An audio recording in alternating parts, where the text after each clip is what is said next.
النبي عليه الصلاة والسلام وحينو الشيء هيا إلهي إنه الله طلعي ابن آدم كا وحا إلهي يقول لي يا ابن آدم تفرغ لعبادتي أملأ صدرك غنى وأسد فقرك. ابن آدم عبادة إذا التفرغ عابد دا عابد يسد هي كشقين تطاعض إذا كشقين يسد التفرغ قلبي جاء وحن كبو حين يا غني النمو فقري أنا إرده سواء كأوديا بلن بإلهي كوقات هذا إلهي طاعدي سكون مشقوشد أو وحول بآخرات كهر مريسد إلهي وحكو بلن قاضي قلبي جاء إنه إلهي غني النمو نجاهيو فقري أنا إلهي كأوديا وإلا تفعل أي إلهي سدا هذا صمين أملأ يديك شغلا ولم أسد فقرك قعناها مشغول بانقورتك كوغلينيا فقري قاعنا مد بوليو باهدا دوي تاغنانا يسا wax kasto aad haysi waa baahanta qalbigaaga ayaad ka baahanto ka gubanaysa waxaan ku hor yaala dareenka kugu jira waxa weeyaan xagee ka ziyaadisa hebel see uga daba tagtaa hada intaas ku dari lahayd hadii intaas ay ku dhamaystirmi lahayd mar hore iska cibaadeysan lahayd oo waa ka nasan lahayd waliga taas baad ku jiraysaa ilaa geeridu ka timaado ballan ilaahay wuxuu ku ballan qaaday hadaada nin aakhira aadan noqonin ee nin adduunyo aad noqotid in qoorta lagu geliyo fakhri aad ka caranaysid oo habeen iyo maalin ay isleedahay halkan fakhri baa kaaga soo dhawaanaya mashquulna qoorta lagu geliyo aad ku mashquulaysi adduunyo raadinteed waxa kaaga imaanayaana ay tahay intii lagu diiwaan geliyay oo kali ah adduunyadu qofka raba iyo qofka aan rabin oo ka caranahaya ayadu ma dhihi karto qofkan waa ay rabaa anna waan rabaa waa aadaya qofkaani waa iga jeesto waan ka jeesanaya ma dhahayso qofkaani adduunyada hadduu ka cararo waxa ka daba imaanaya intii loogu tala galay midkaana hadduu adduunyada ku mamanaado oo raadiyo habeen iyo maalinba u labisto waxa uu ka helayaa intii loogu tala galay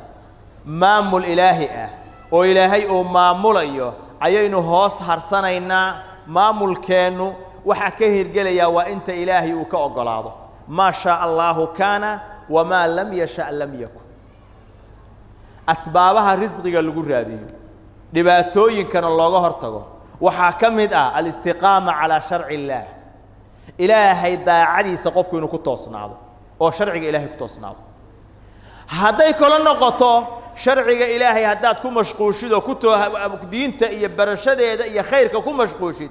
furas badan baa ku dhaafaya haday kala tahay maya halka ma jirto waxay jirtaa ilaahay meesha uu dhigay oo ah daacada ilaahay lagu mashquulo وأن لو استقاموا على الطريقة لأسقيناهم ماء غدقا هذا وضد في عنكو توصنان لهايين بيو ناكسن بان ورابين لهاين بركات في السماوات في أرض الله فور الله ولو أن أهل القرى آمنوا واتقوا لفتحنا عليهم بركات من السماء والأرض هذا يددك مقالوين كتشوغا إلهي رميان وإلهي كبقان إلهي وحو أفرها يا وحويان وأفر لها سماوات كبركات كودا إيه أرلدا وح بركية الله بالله فر الله رب كي بالله سودينا يا دول كان خيرات كيسي بالله صاريا مركزان نول با خير يبرواقه وكدرجيا ضاعد إلهي بالمرادية وحلو الرادية رزقك أو لو ضلبا صلة الأرحام رحم كأول حريريه أيا لو الرادية نبي وحي عليه الصلاة والسلام من أحب أن يبسط له في رزقه وينسأ له في أثري فليصل رحمه قفك دون هيا رزقك إن الله واسعيه وحويا عمرك سنة الله ديريو قفك وحويا قرابتها حريري رحمك يا قرابتها حريري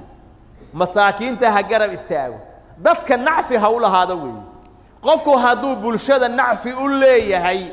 oo danta guud iyo khayrka kala qayb qaadanaya ilaahay wixii sana waa u barakaynaya رزقي سنة إلهي وواسعين يا ونهل يا مل ونكمل سنة هي بوكه هي. ولذلك حديث النبي عليه الصلاة والسلام وحول هي إن لله عبادا إلهي وحول هي أضامه اختصهم بالنعم نعموين بإلهي سيئي أو كخاصية لي لنفع العباد سيئي الضوامضة أو أنفعان أي إلهي النعم يحوله يهانت إلهي أسي يقرهم فيها ما بذلوها إلهي النمعة أوسي وكل حسوغيا وكو إلالينيا انت أي بحين هيان فإذا منعوها نزعها منهم وتحولها إلى غيرهم هذا ديدان نمعد إلهي أوسي إني بحيان إلهي واكسيبيا وحون أوريتشينيا كوكله أو ضدك كو أنفعه waxa adigu aad haysatido ilaahay uu ku siiyay waa wax ilaahay dad badan oo nan siinin ada ilaahay kugu khaasiyay dad kooban baa ilaahay siiyay waxa ilaahay u siiyo xikmadahay waxa weeyaan baa nabigu yiri linafci alibad adoomada ina ku anfacdid waxa khayrka ina kaga shaqeys oo adoomada kale ku anfacdid ilaahay baa ku dhiibay dhiib baa lagu yiri markaas nabigu yiri alayhi salatu wasalaam انت اي نفعغاس بخينا هيان الهي واكوبه هيان وانا كسغا يقرهم فيها ما بذلوها انت اي بخينيان الهي سبحانه وتعالى وكدخسغا هيان فاذا منعوها مالك يديدان maxaa ku iimaanaya nazacaha minhum ilaahi wakasiibay kuwa kale bixinaya ilaahi u dhiibaya qof wax bixiya oo wax bixin oo bixinaya daraadeed faqri u noqday lama sheegin qof wax ilaaliyay oo ku bakhiilay oo ku guulaysto liimaan ku gaarayna lama sheegin bal u fiirso qofka wax ku bakhiilo wax haysta wixii sana ku bakhiila waajibaadkii uga bakhiila khayrkii iyo nafcigii uga madda uga bakhiila ilaahay agtiisa amaan kuma leh dadka agtoodana amaan kuma leh bal u fiirso qofka nacfiga dadka u leh ilaahay agtiisa amaan buu ku leeyahay dadka agtoodana wuxuu ku leeyahay amaan iyo khayr baa u taala maalin boona u baxsanaya xaaladiisu adag tahay khayrka uu la baxayo marnaba ku qadimahayo aakhira intaan la gaarin adduunyada u baxsanaya imisa ilaahay ku caafiya dad anfacay fuqara ah oo masaakiin ah imisa ilaahay amraad uga dul qaada dad jirana imisa ilaahay ku anfacay ولذلك الإمام الشوكاني بدر الطالع wuxuu ku soo guurinayaa qiso cajiib ah qisadaasi waxay ahayd nin baa wuxuu lahaa beer yar waxaana ku dhex yaal ceelkaas beerta ku dhex yaala beertaas ku warwaraabiya masaajid buu meeshii ka dhisay